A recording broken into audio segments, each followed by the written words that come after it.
आपल्या देशात राष्ट्रगीत जनगण मनचा मान सन्मान राखणं किंवा त्याचा अवमान रोखण्यासाठी आधीपासूनच कडक कायदे अंमलात आहेत. मात्र आता राष्ट्रगीताप्रमाणेच आपल्या राष्ट्रगीत असलेल्या वंदे मातरमचा अवमान करणं देखील कायदेशीर गुन्हा ठरणार आहे. संसद आणि राष्ट्रपती द्रौपदी मुर्मू यांच्या मंजुरीनंतर राष्ट्रगीत सन्मान प्रतिबंधन विधेयक 2026 चा कायदा म्हणून लागू झाला आहे.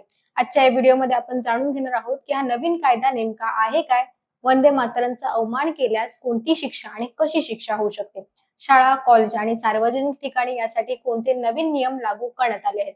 त्यामुळे हा व्हिडिओ शेवटपर्यंत नक्की बघा. नमस्कार, मी मयुरी आणि आपण पाहत आहात मुंबई आउटलुक. स्वातंत्र्य लढ्यात देशभक्तांना ऊर्जा देणारं वंदे मातरम हे गीत भारताच्या राष्ट्रीय अस्मितेचा महत्वाचा भाग आहे.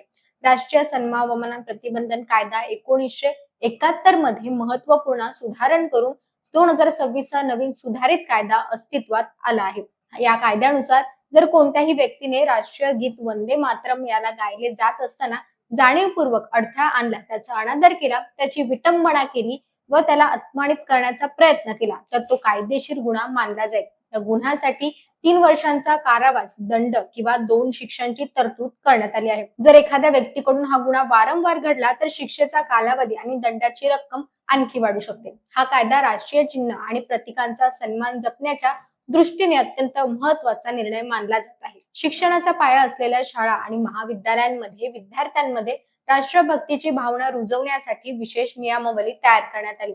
नव्या नियमानुसार सर्व शासकीय, निमशासकीय आणि खासगी शाळा, कॉलेजमध्ये दैनंदिन परिपाठाच्या वेळी किंवा महत्वाच्या शैक्षणिक कार्यक्रमांच्या सुरुवातीला वंदे मातरमचे गायन करणं अनिवार्य करण्यात आलं आहे. सर्व विद्यार्थी, शिक्षक आणि कर्मचाऱ्यांनी गीत सुरू असताना शांततेत आणि आदरानं उभं राहणं बंधनकारक आहे.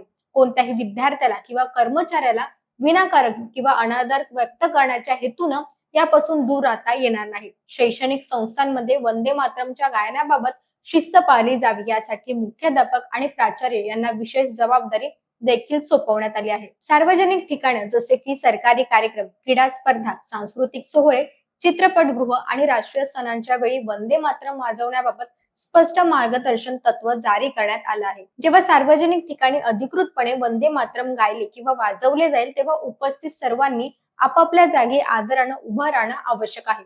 गीत सुरू असताना घोषणाबाजी करणं, फिरणे, हसणे किंवा फोन वापरणे हा अवमान मानला जाऊ शकतो. तथापि जर एखादी व्यक्ती शारीरिकदृष्ट्या अक्षम किंवा आजारी असेल तर तिला उभे राहण्यापासून सूट देण्यात आली आहे. मात्र जाणीवपूर्वक केलेला कोणताही गैरप्रकार किंवा गैरवर्तन हे थेट कायदेशीर कारवाईला आमंत्रण देणारं ठरणार आहे. थोडक्यात सांगायचं झालं तर राष्ट्रगीत जनगण मन ला जो घटनात्मक आणि कायदेशीर मान सन्मान मिळतो तोच दर्जा आणि संरक्षण आता वंदे मातरमला देखील मिळाला आहे. देशाची एकता, अखंडता या आणि ऐतिहासिक वारसा जपण्यासाठी प्रत्येक नागरिकानं राष्ट्रगीताचा आदर करणं हे आपल्या कर्तव्य आहे. हा कायदा केवळ शिक्षेच्या भीतीसाठी नसून आपल्या राष्ट्रीय प्रतीकांबद्दल निष्ठा आणि सन्मान व्यक्त करण्यासाठी आहे. तुम्हाला या नवीन कायद्याबद्दल आणि नियमांबद्दल काय वाटतं? तुमच्या प्रतिक्रिया आम्हाला कमेंट बॉक्समध्ये नक्की कळवा.